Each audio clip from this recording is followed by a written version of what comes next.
हम इन मुल्लाओं को रोड पे मारेंगे, इनकी बेइज्जती करेंगे और सारी दुनिया को बताएंगे, देखो 133 करोड़ के भारत देश में जिसमें 20 करोड़ मुसलमान बनते हैं, एक रोड के चलने वाले कुत्ते से कम इज्जत एक मुसलमान की है। जहां जहां बीजेपी की सरकार है, ऐसा लग रहा है कि मुसलमान एक खुली जेल में जिंदगी गुजार रहा है। जुल्म का जवाब जुल्म से नहीं करेंगे। तुम्हारे पास सत्ता है, तुम्हारे पास ताकत है, तुम ताकत में डूबकर जालिम बन चुके हो। एक रोड के कुत्ते की इज्जत है, मुसलमान की इज्जत नहीं है। बोलिए भारत के प्रधानमंत्री, मुंह तो खोलिए कि क्या आप गुजरात से आप आते हैं, आपके प्रदेश में जहां पर आप मुख्यमंत्री थे, वजीर आला थे, एक मुसलमान बच्चों को रोड पर लाकर पुलिस वाले लठ से मारते हैं और पूरा मजमा थालियां मारता है, सीटी मारता है। एक रोड के कुत्ते की इज्जत है, मुसलमान की इज्जत नहीं है।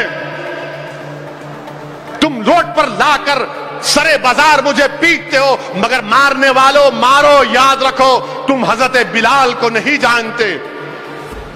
हजरत बिलाल को भी मक्के की सरजमीन पर उस वक्त के तुम्हारी तरह जालिम लोग हजरत बिलाल के पीठ पर गरम गरम पत्थर रख देते थे और हजरत बिलाल पुकार कर कहते थे, अहाद अहाद अहाद, तुम हमको मार रहे, हम भी अहाद अहाद कहेंगे। अरे वक्त तुम्हारा है ना, एक दिन हमारा भी वक्त आएगा। मगर हम तुम्हारा तेरे जुल्म का जवाब जुल्म से नहीं करेंगे।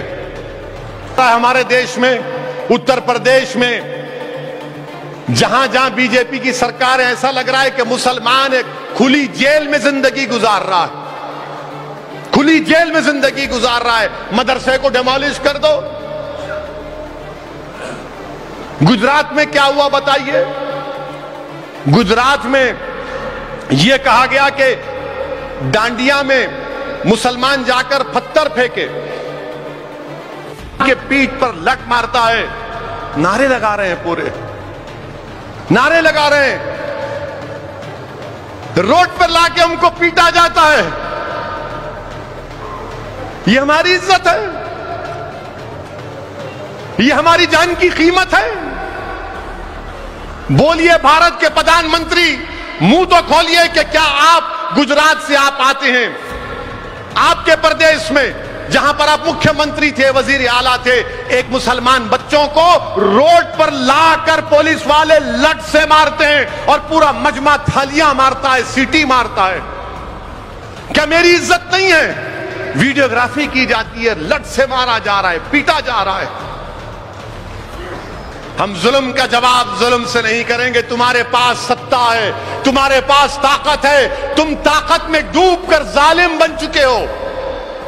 तुम्हारे पास अगर सत्ता होती तो तुम इंसाफ करते। अगर वो बच्चे पत्थर फेंके तो तुम उनको जेल में डालते, कोर्ट में केस चलाते, मगर नहीं, पहले पुलिस स्टेशन ले जाकर तुम मारते थे।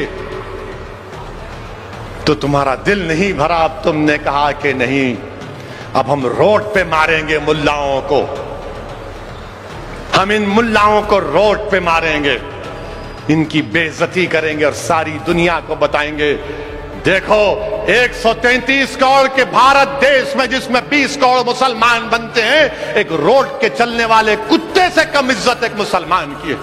क्यों कोर्ट को रखे? कोर्ट को बंद कर दो आप। क्यों पुलिस को रखे? पुलिस को भी खत्म कर दो। जब आप हमको रोड पर लाकर मार रहे हैं, हमारी बेइज्जती कर रहे हैं और पूरे मजमे के सामने लोग थाली मार रहे हैं, सीटियां मार रहे हैं, और मैं भी टीम हूं, मुंह नहीं खोलता इन लोगों का जो तुम्हारा वोट लेते हैं, क्योंकि मार पड़ रही है तो मुसलमान को, तुमको तो नहीं पड़ रही है ना।